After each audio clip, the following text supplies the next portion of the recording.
បាទសួស្តីបងប្អូនអរគ្នាដែលនិយមតាមដានទស្សនាបាទមេរៀនរូបវិទ្យាបាទថ្ងៃនេះគឺ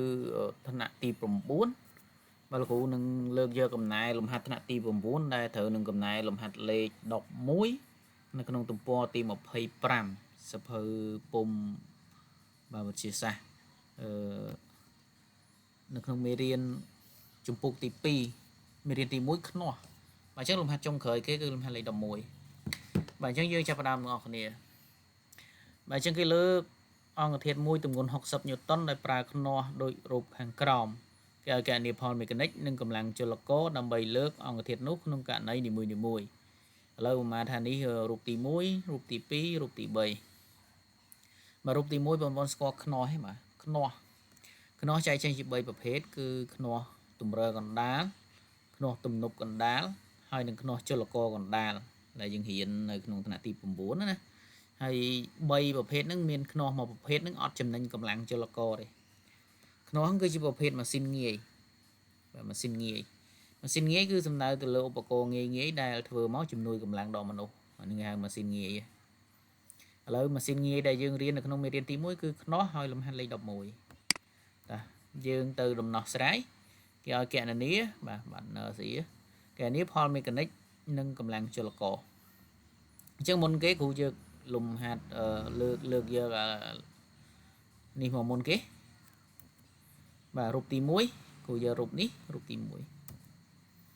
បាទនេះរូបទី1បាទអញ្ចឹងយើងមើលរូបទី1រូបទី1បើយើងគិតទៅជាប្រភេទខ្នោះទម្រើកណ្ដាល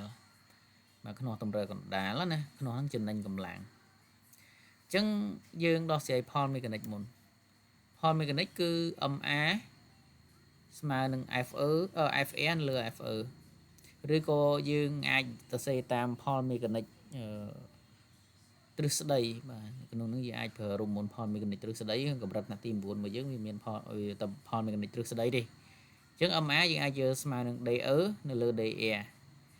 DE គឺគេហៅវាថាប្រវែងដៃខ្នោះចលករហើយ DR គឺប្រវែងដៃខ្នោះនៃបន្ទុកអញ្ចឹងយើងមើលនៅក្នុងរូបតែម្ដង DE គេគិតចាប់ពីទម្រើចំណុចទម្រើទៅ FE ទៅកម្លាំងចលករអញ្ចឹង DE ប្រវែង80សង់ទីម៉ែត្រហើយចំណែក DR វិញគឺគេគិតចាប់ពីកម្លាំងទប់ឬក៏បន្ទុកមកចំណុចទម្រើបាទបើតាមបំរាប់ហ្នឹងគេប្រាប់ពីបន្ទុករហូតមកដល់កម្លាំងចលករ120អញ្ចឹងប្រវែងវាទៅវែងនេះទេបាទនេះគឺ DR ទៅវែងនេះទេអញ្ចឹងគឺ120ដក80ចេញអញ្ចឹងនេះបាទយើងជំនួសចូល DE 80សង់ទីម៉ែត្រហើយ DR គឺ120ដក80ចេញដោយសារតែយើងគិតពី FR មកចំណុចទម្រើអញ្ចឹងពេលយើងគណនាមកចម្លើយឃើញ2ហ្នឹងគឺ FR MA ហ្នឹងគឺផលមេកានិកអញ្ចឹងរូបទី1ផលមេកានិកស្មើប៉ុណ្ណឹងបាទយើងទៅគណនាកម្លាំងចលករដោយប្រើរូបមន្តផលមេកានិកដដែលផលមេកានិកជាក់ស្ដែងណាបាទ MA ស្មើ FR នៅលើ FE ចេញទៅលើ FE មកស្មើ FR ចែក MA FR គេប្រាប់ថាទម្ងន់60ញូតុនដូចក្នុងរូបហ្នឹង60ញូតុន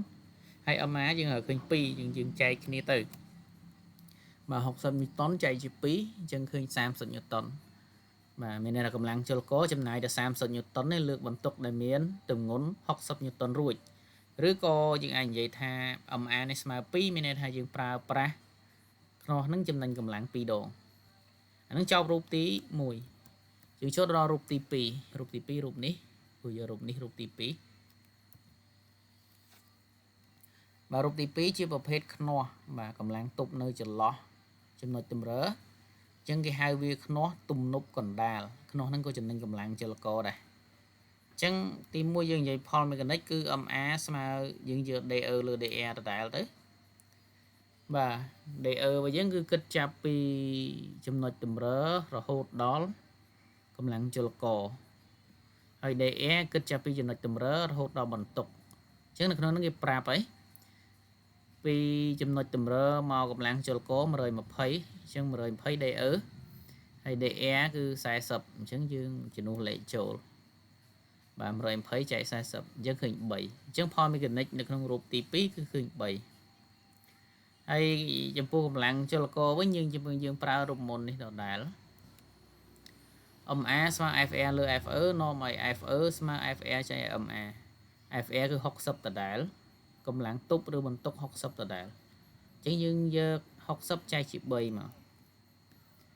បាទអញ្ចឹង FE ស្មើ60ចែកជា3 MA របស់យើងស្មើ3មានន័យថាចំណេញកម្លាំង3ដងអញ្ចឹង60ចំណេញ3ដងមានន័យថាយើងចំណាយកម្លាំងតែ20ញូតុនទេអញ្ចឹងកម្លាំងចលករចំណាយ20ញូតុនលើកបន្ទុក60ញូតុនរួចហើយអញ្ចឹងចប់នៅក្នុងលំហាត់លេខរូបទី2យើងមើលរូបទី3ចុងក្រោយបាទរូបទី3បាទរូបទី3គឺជាប្រភេទខ្នោះចលករកណ្ដាលអញ្ចឹងនៅក្នុងខ្នោះចលករកណ្ដាលគឺអត់ចំណេញកម្លាំងចលករទេមានន័យថា MA រើមកឃើញតូចជាង1ហើយកម្លាំងចលកររើមកឃើញធំជាងបន្ទុកទៅទៀតឃើញធំជាង60ញូតុនបើរើឃើញតូចជាងខុសណាខ្នោះនេះខ្នោះចលករកណ្ដាលអញ្ចឹងយើងមើលផលមេកានិក MA ស្មើនឹង DE នៅលើ DE ដែរ DE យើងគិតចាប់ពីចំណុចអរង្វិលចំណុចនេះអរង្វិលចំណុចនេះរហូតមកដល់ FE ប្រវែងហ្នឹងគឺ40ហើយ DE គិតចាប់ពីនេះរហូតមកនេះប្រវែងនេះមកនេះ8ហើយប្រវែងនេះទៀត40អញ្ចឹងបូកចូលគ្នាបាន120អញ្ចឹងគ្រូយក40ចែកឲ្យ80បូកនឹង40គ្រូគិតចាប់ពីអរង្វិលរហូតមកដល់ FE គឺប្រវែងនឹងបូកចូលគ្នា8បូក40អញ្ចឹងយើងបូកចូលគ្នាទៅបាន40នៅលើ120យើងសម្រួលវាទៅនៅសល់1/3អញ្ចឹងផលមេកានិកតូចជាង1មានន័យថាយើងប្រើខ្នោះហ្នឹងអត់ចំណេញកម្លាំងចលករទេបាទឃើញ1/3 MA យើងចែកគ្នាទៅ0.333បាទ3ខួបកម្លាំងចលករអូខេកម្លាំងចលករគឺយើងយកតាមរូបមន្តនេះដដែល FE ស្មើ FR ចែក MA បាទFR គឺ60ហើយ MA យើងឃើញ1/3នេះដដែលអញ្ចឹងពេលយើងចែកគ្នាមកឃើញ180ញូតុនមានន័យថាបន្ទុកតែ60ញូតុនទេប៉ុន្តែចំណាយកម្លាំងដល់ទៅ180នេះខាតអានេះវាមិនចំណេញទេណាខាតណា60ញូតុនចំណាយកម្លាំងដល់180ញូតុនណាខាត3ដងបាទខាត3ដងបាទអស់ហើយលំហាត់របស់យើងមានតែប៉ុណ្្នឹងទេហើយវីដេអូក្រោយយើងនឹងធ្វើលំហាត់បន្ទាប់ទៀតហើយបើបងប្អូនចង់ងាយស្រួលក្នុងការទស្សនាលំហាត់បាទទាំងអស់បងប្អូនអាចចូលទៅក្នុង playlist នៅក្នុង channel បាទ CD Physics បាទយើងចូល playlist ទៅហើយយើងចូលទៅឬក៏ភាសាខ្មែរកម្រងវីដេអូចូលកម្រងវីដេអូទៅឃើញហើយមានចម្ងល់ comment សួរនៅខាងក្រោមបាទអរគុណ